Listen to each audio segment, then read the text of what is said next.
Hello, everyone. Welcome to our second week class for Business English and Correspondence. Once again, I am your instructor, Shalel Galope Villones. So for today, we will be talking about how to document sources using citations, footnotes, and endnotes. So let's get this started.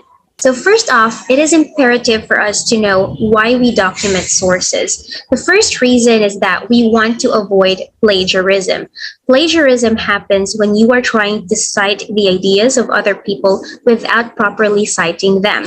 So you have to understand that the thought, the statements of other people is automatically their own intellectual property. So trying to get those statements without properly citing them is like stealing. And that is technically called plagiarism. Okay. Next, we also would like to make our paper more scholarly. What do I mean by more scholarly? We want to make it more credible, because if you are going to substantiate your written statements, for example, with people or with other research-based materials that are coming from other people as well, that makes your paper more credible, more relevant, more scholarly. So that is very important. And of course, the next reason is that we want to help our target audience to identify our original source. So if we want, for example, our readers want to know more about a certain topic that we have mentioned, they can get to know more about that if they will try to search that information using the references and citations that you have given on your paper. Okay, so next we are going to talk about citation styles. So we actually have a lot of citation styles, and it all depends on what field or class are you going to write to. So there are actually the common citation styles would be MLA. MLA stands for Modern Language Association. This is used by fields such as English, literature, foreign language, communications, and religious studies. And the second one is very common. And of course, I know you have come across with this terminology before. Okay, this is the Style Guide of American Psychological Association. This is being used by different fields such as psychology, education, business or economics, we have nursing and linguistic studies. And also we have Chicago Manual.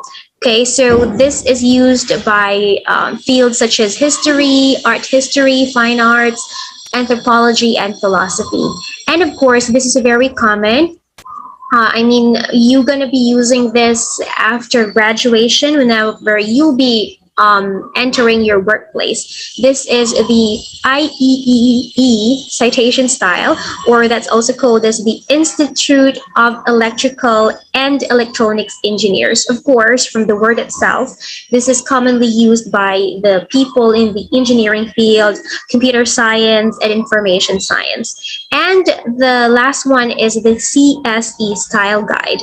CSE stands for Council of Science Editors. So this is commonly used by people coming from the fields of biology, physics, chemistry, and geology. So again, I'd like to emphasize it really depends on what field are you writing on. So that's the style that you'll be using depends on that. But in our case, since this is an education institution, we will be using the American Psychological Association. So we will be focusing on this because you will be using this whenever you have your thesis years from now. Okay, so when we are talking about citations, we have to understand that there are types of citations as well. So we have the in-text citation and we have the reference citation. How can we differentiate the two of them? So from the word itself, in-text citation, meaning the citation can be found within the text. Say, for example, this one. The researcher describes a virtuous person as one who acts and feels as if or as he or she should, for the right reason, considering the circumstances. So this statement is actually from Alvaro 2017, and you can find it on page 770. If you have noticed, the name of the author, the year of publication, and the page number can be found within the parenthesis and within the text. So this type of citation is called in-text citation.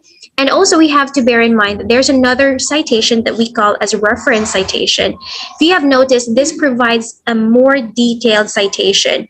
For example, it says here the author's name or last name, the initial of the author's first name, the year of publication. This is the title. All right. The journal article from where you can find it. This one is the volume. And the one that is enclosed in parentheses, this is the issue number. And of course, this is the page number.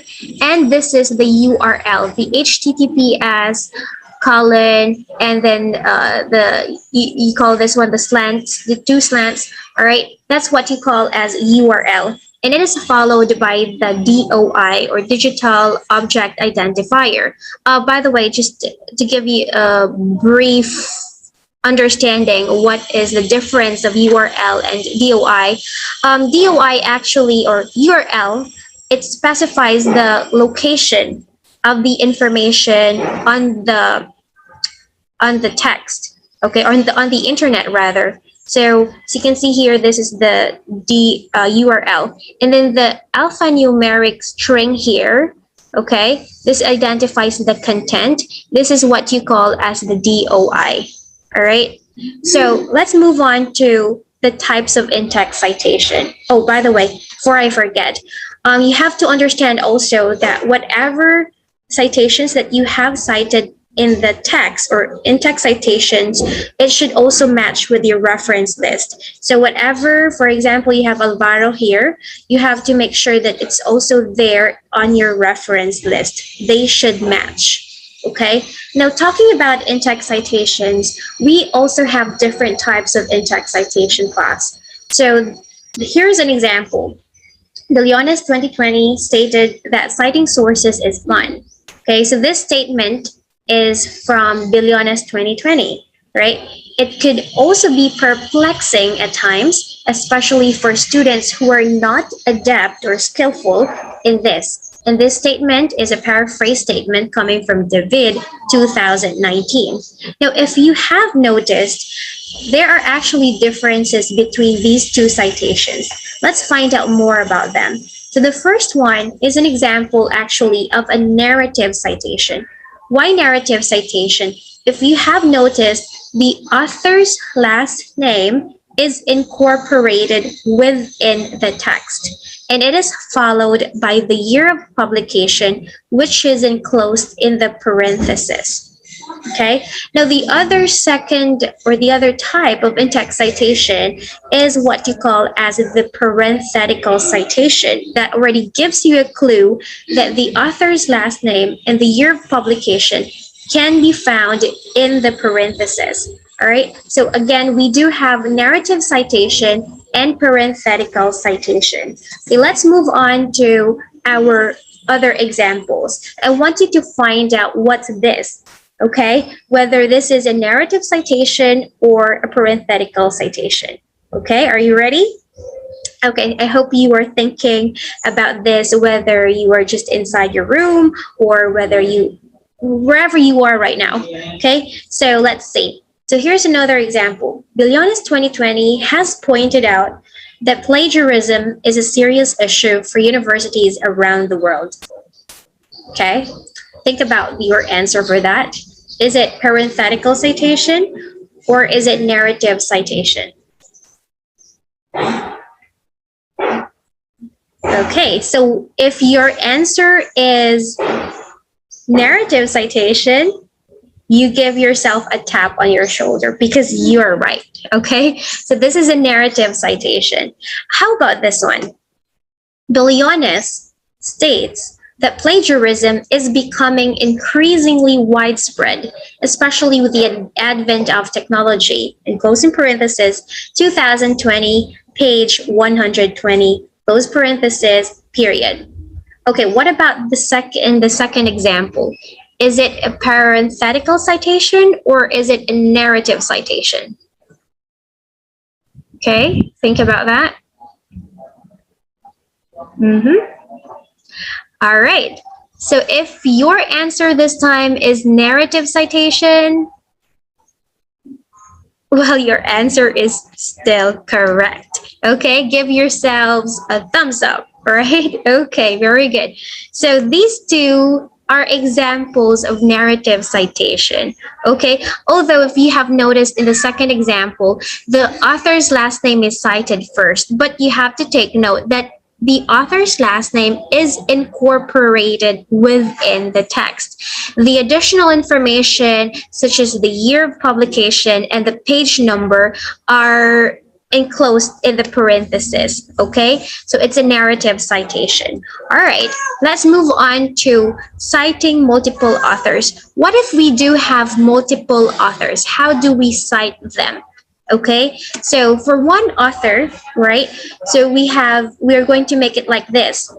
You enclose it in parentheses, especially this is for parenthetical citation, author's last name, and then the year of publication. In the next paragraphs, if you're going to cite them again, subsequent paragraphs, it's still the same, Smith 2018. Okay, now what if you have two authors? So you have to use open parentheses, Smith, the first author, and ampersand, Taylor, comma, 2018. For subsequent paragraphs, it would still be the same. All right. For three or more authors, you are going to do it like this: Smith and then et al., which stands for and others, period, comma, year of publication. For subsequent paragraphs, you're going to still use the same.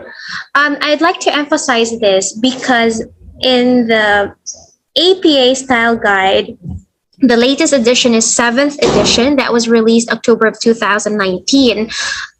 This is one of the changes, okay? Because before, for three or more authors, first in text citation, you'll have to list the names of all authors. But with the 7th edition, no need to list down all the names of the authors. They can just be found on your reference. All right. So you just have to include only the first author and then just add et al. Or and others. Okay, I hope it's clear now. That's how we cite multiple authors using in-text citation, particularly parenthetical citation. Okay, now what about if we have missing information? For example, you cannot find the author's name. So if that happens, you can just use the organization name if it's in there. Okay, for example, this is Scribber, the organization's name, right? So you have to put a comma and the year of publication. Now, what if you also don't know the organization name and you don't know the author? You can also write the title in italics and then comma, year of publication. Okay, what about if it doesn't have a publication year? Okay, you don't have to worry. All you have to do is to put the author's name and then you just write there ND. That means no date. All right. And for example, you don't know the page number, right? You don't know the page number of that certain information, you can just write Johnson, for example, the author's last name, year of publication, and then chapter 3. This will do. If you don't know what chapter it is, you can just use a paragraph number. Okay, so these are the ways on how we can still cite our references even though there are some missing information. Okay, it's not an excuse to say, okay, I will not cite them because at the end of the day, I don't know who's the author, was the publication year, was the page number. Okay, as long as you have somehow a brief information in mind, you can still cite them, of course. Okay, next we have reference citation. How do we go about this? So remember again, your in-text citations should match with your reference citation. So how do we do that? Author, of course, you're going to write the author's last name, the author's first name initial, the middle initial of that first author, ampersand author. Okay, BB. But of course, you don't have to do this if it only has one author. Okay, so again, authors or organization. Okay, after that, you have to write the year of publication and then the title of the work, right? Okay, you have to take note, if you have noticed here, it's in the sentence case. All right, and a source where you can retrieve the work, URL. If URL is not available, you can have the DOI. I already mentioned a while ago the difference between the two. So you have to understand also that when you're writing reference citation, the first line should be flushed to the left of your paper. And then this part here, you have to observe hanging indentation, meaning it would be like 5 to 7 spaces from the margin. Okay. All right. Let's move on to our next part. So what about if we have books? So here are the examples. So for books, again, we have the author, the year of publication, the title of the book in italics. Okay. And again, in sentence case, you will just use big letter in the title if it is a proper noun and if it is after the colon. Okay, in that case you can use big letter for that. But if it doesn't have a colon, if it doesn't have other proper noun within the title, so you have to observe a sentence case like this one. Okay, and then you have to write second edition with no period after this, and then close in parentheses the edition of your book, and then the publisher. No need to write the publisher's address or place or city, because before in the previous APA guides, they are still writing the publication address. But in the 7th edition, no need to do that.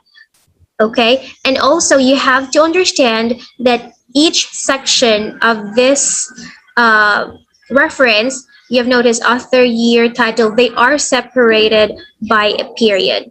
Don't forget that one, please.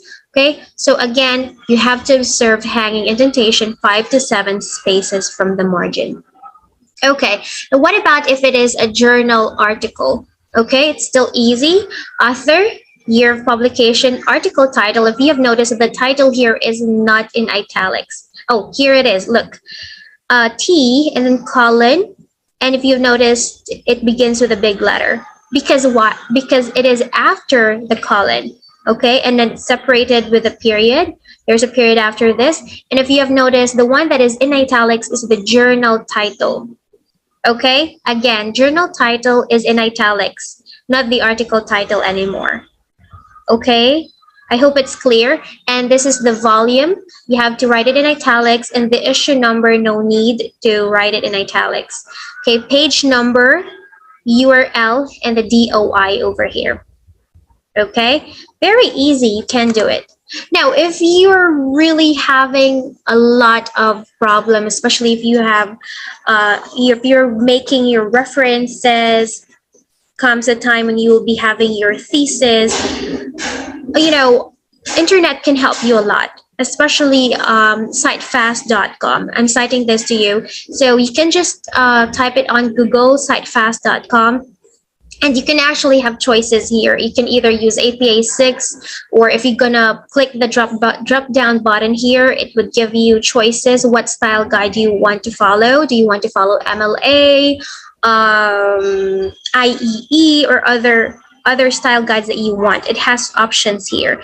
And then if it's a web page, you can just enter the URL here, and then it will just appear here, the reference guide that you can copy and paste on your Word document or even in Google Form document. Okay, so you click this tab if it is a book, journal, and so on. It's very easy. Okay, but it is very important also that you know how to reference manually.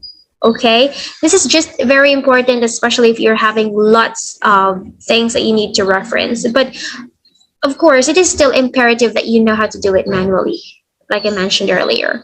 Okay, all right, now we're done with the citations. Let us move on to footnotes and endnotes. This one is very common, especially when you are reading some journals or when you're reading some literary things, literary stuff. Okay, so footnotes and endnotes. The difference between the two is that the footnote appear at the bottom of the same page. Take note, bottom of the same page, while the endnotes are found at the end of your paper. Okay, now here is an example. If you have noticed here, this is the paragraph. When work began on the Parthenon in 447 BC, the Athenian Empire was at the height of its power. Some historians believe that Athens concluded a peace treaty with Persia in 449, 2 years before work began on the Parthenon. If you have noticed, there is a subscript here, all right? This small letter or small number 1 right here, that's a subscript. Now, this subscript corresponds to the footnote at the bottom of the same page. So this one, the Temple of Athena Parthenos, this is trying to give more information about the word that was mentioned in the paragraph, which is Parthenon. Okay, so this is what you call here as your footnote. So the Temple of Athena until temple, this is what you call as your footnote.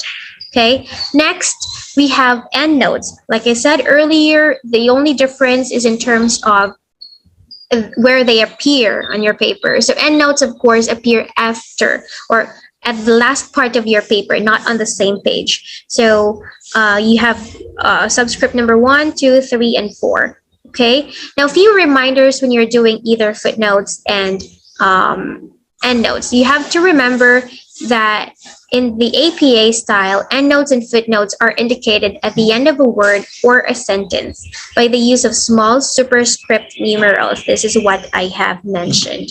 All right. And also take note that if you use more than one notation within a page or paper, place the numerals in order according to how it appears in your paper. So it should correspond consecutively with the respective footnotes or endnotes. So if you place on the, for example, if you will be having 3 footnotes, right, on the same page, so you have to make sure that your number 1 there on the first paragraph would correspond to your footnote number 1. Okay? All right. Number 2, for example, you have another information that you want to put. If you want to put a footnote for a second paragraph, that would be labeled number 2. And you have number 2 also for your footnote. Okay, so they should correspond so that the readers could be able to understand. All right. And of course, you have to make sure and remind yourself that in APA format, either footnotes or endnotes are acceptable. So both are acceptable. And APA requires the first line of every note to be indented 1/2 inch, just like the first line of a paragraph. Okay, let's go back to the example here, right? You see this one? So the footnote is indented. It's not hanging indentation, okay? The footnote is indented 5 spaces from the margin. If you have noticed, it's also the same with the paragraph that was mentioned earlier. Okay, so that's how we do footnotes and endnotes. All right, so I guess that covers everything for our week 2 class. Here are my sources. You can just watch more information on these YouTube links. So that ends our class for week 2. I hope to see you again soon, and I hope you take care. Goodbye, everyone.